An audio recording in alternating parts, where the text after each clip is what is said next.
Hemmeňize salam dostlar, siz bilen Türkmen Trader. Geçen videomuzda NFT näme düşündürüpdik. Eger videonu gören olsanız, NFT'nin näme düşünen olsanız onda devam ederiz. Eger de videonu görmedik olsanız hökman görün.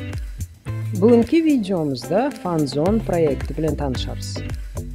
Fanzone bu blockchain'de döredilen futbol manager oyunudur. Yani oyunda futbol manager bolup topar dolandırmalı.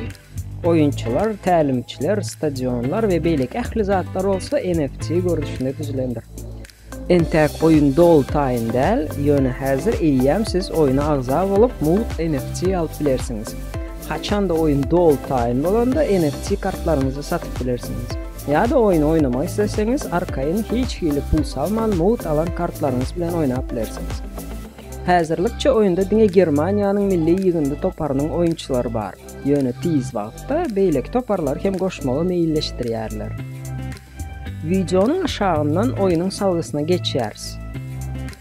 Enter your email diýilen ýere elektron poçtamyzy, ýagny email salgymyzy ýazýarys we send code düýmesine basýarys.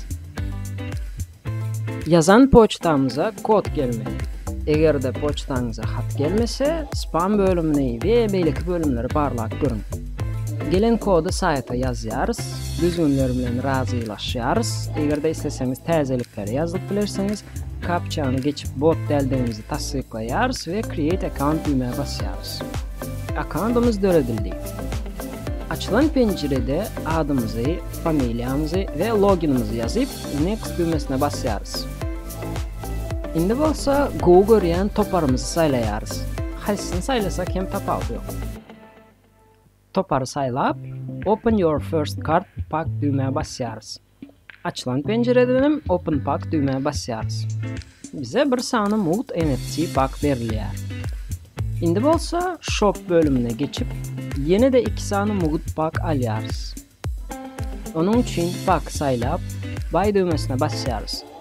Töle geçirmelädime gelenimizde bolsa get your free pack düýmesine basýarys.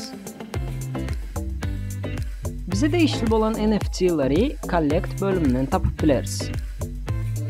Bize berilen pack'ı açma için pack bölümünü saýlaýarys ve açacak bolan pack'ımızın yanındaky open düğmesine basýarys.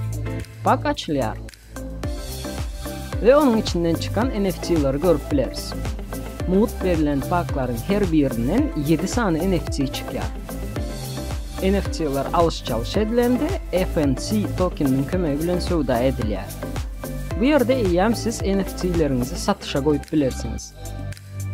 Collect bölümünün cards bölümçesinde bize değişli bolan NFT kartları görüp bileriz. Jemi 3 pack'tan 21 sany mult NFT alýarys. Eger de sizde nähildir bir pack alınmaýan bolsa ýa-da açylmaýan bolsa howsala düşmeň geregi ýok. Oyun entek beta test geçýär we köp funksiýalaryny işlemän biler. Eger häzir alyp bilmeýän bolsaňyz hem soň size şol NFT'ler hökman berilär. Ýene de 5 sany NFT kartdan ibarat bolan mult pack almaga hukukymyz bardyr. Onun üçin bize 80 sany token gerek. Tokeny play bölümüne geçip bir näçe etmeli işleri gazanyp bilersiňiz. Elektron poçtamyzy tasdiklanymyz üçin 10 sany token. Birinci pack açanımız üçün yine de 10 sany token berilýär. Play bölümünde şuna meňzeşi işler edip yine de token gazanyp bilersiniz. Meselem hepdeniň dowamında her gün oyuna girmeli ve şuna meňzeşler. Tokenlarymyzyň sany menü setirinde sağ tarapda görkezilýär. Video göwdüňize ýaran bolsa haladym düýmejegine basyň. Başga da ýene şeýle proýektlerden habarly bolmak üçin kanalymyza agza bolun we jaňjaza basyň. Fanzone projekti entek östürilýär, üstünde işlenilýär ve ol baradaky täzelikler bizim Telegram kanalymyzda ýa-da başga sosial ulanlardaky hasaplarymyzda ýazylyp durlar. Bize agza bolmagy unutmaň.